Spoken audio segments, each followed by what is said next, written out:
Selamat datang saudara-saudari. Hari ini kita bersambung mengenai perangai roh jahat. Ya, roh jahat tahu kuasa yang lebih kuat daripada mereka. Ya, roh jahat mengenal kuasa yang lebih kuat daripada mereka. Ya, bila Yesus berjumpa dengan orang-orang yang dijangkiti oleh roh jahat, ya, mereka berucap, kita tahu siapa engkau. Engkau adalah anak Allah.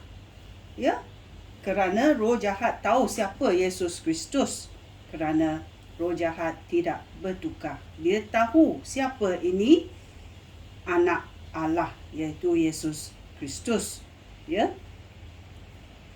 Di dalam Kisah Rasul-Rasul babak 19, kita mendengar satu cerita mengenai anak-anak Skiba. Ya.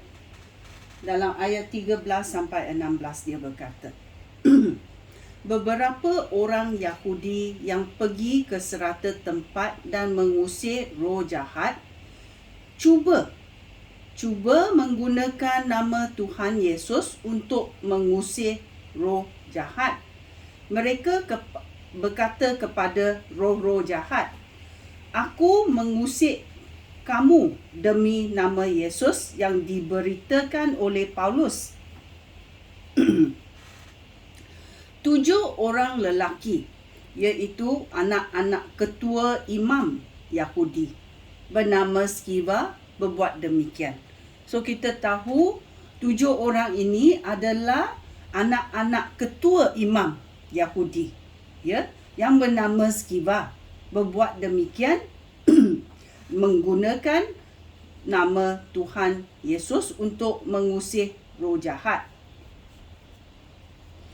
Dan ayat 15 berkata, tetapi roh jahat berkata kepada mereka, iaitu anak-anak Skiba, Yesus aku kenal, Paulus pun aku kenal, tetapi siapakah kamu? Lalu orang yang dirasuk roh jahat itu menyerang anak-anak Skiba ini dengan ganas dan mengalahkan mereka. Dia mencederakan mereka dan mengoyak-ngoyak pakaian mereka sehingga mereka lari dari rumahnya. Ya.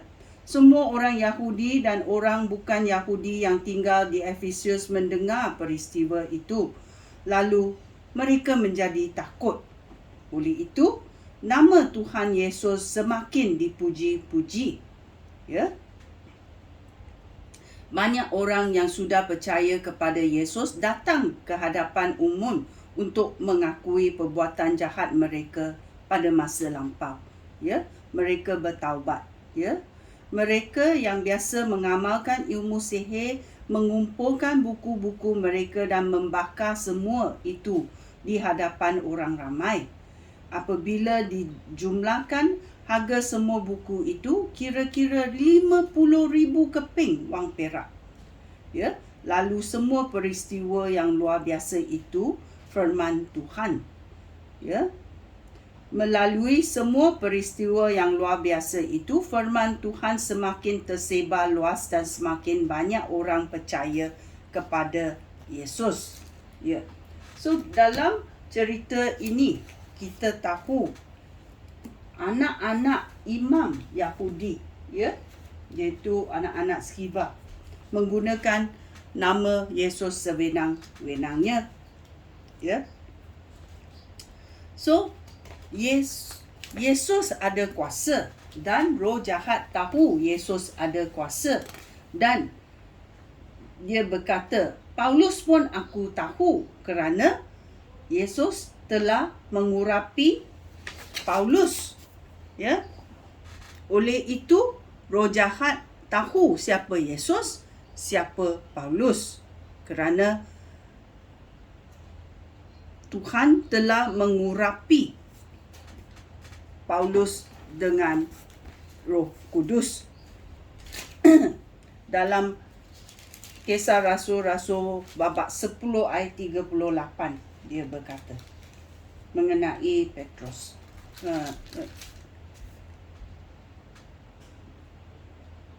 38. Saudara-saudara tahu bahawa Allah telah memilih Yesus orang Nazaret itu dan memberi dia roh Allah dan kekuasaan.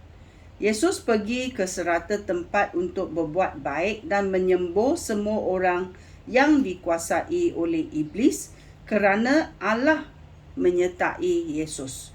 So kita yang terpenting mesti tahu bila seseorang diurapi oleh Tuhan, ya, Allah menyertai mereka sebagaimana Allah menyertai Yesus. Oleh itu dalam Kisah Rasul-Rasul babak 13 ayat 2 dia berkata, sementara mereka beribadat kepada Tuhan dan berpuasa, mereka berdoa dan berpuasa, Roh Allah berkata kepada mereka, pilihlah Barnabas dan Saulus khasnya untuk aku, supaya mereka menjalankan tugas yang sudah aku tetapkan bagi mereka. So Roh Kudus, kita tahu Roh Kudus boleh bekerja melalui manusia. Ya? Dan ia boleh tahu dan diurapi oleh Tuhan. Ya. So dua orang ini, Barnabas dan Paulus, ya, sudah diurapi oleh Tuhan dan roh-roh jahat kenal mereka. Okey, kenal mereka. So ini sangat penting dalam hidup seseorang Kristian. Ya. Orang-orang yang kata mereka percaya kepada penyelamatan Yesus Kristus tetapi tidak percaya. Sangat bahaya kalau mereka menggunakan nama Tuhan Yesus untuk dengan sewenang-wenangnya. Ya. So kita mesti tahu setiap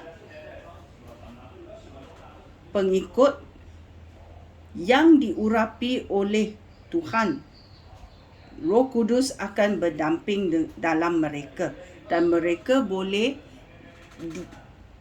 ada kuasa untuk mengatasi segala roh-roh jahat. Ya, kerana kita tahu bahawa dengan tenaga semula jadi kita, dengan pemikiran kita di dunia ini, kita tidak boleh mengalahkan syaitan. Kerana syaitan juga roh. Dia pandai. Dia dicipta oleh Tuhan.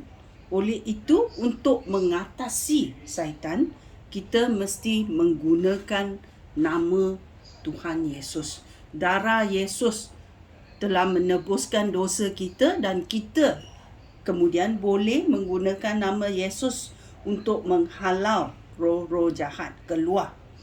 Ya, oleh itu kita mesti diurapi oleh Tuhan. Ya, dan kita membaca ayat Tuhan. Ya, kita dengar apa Roh Kudus nak cakap dengan kita supaya kita melaksanakan perintah Roh Kudus. Ya, ini penting kerana roh jahat kenal siapa yang ada kuasa, siapa yang tak ada kuasa.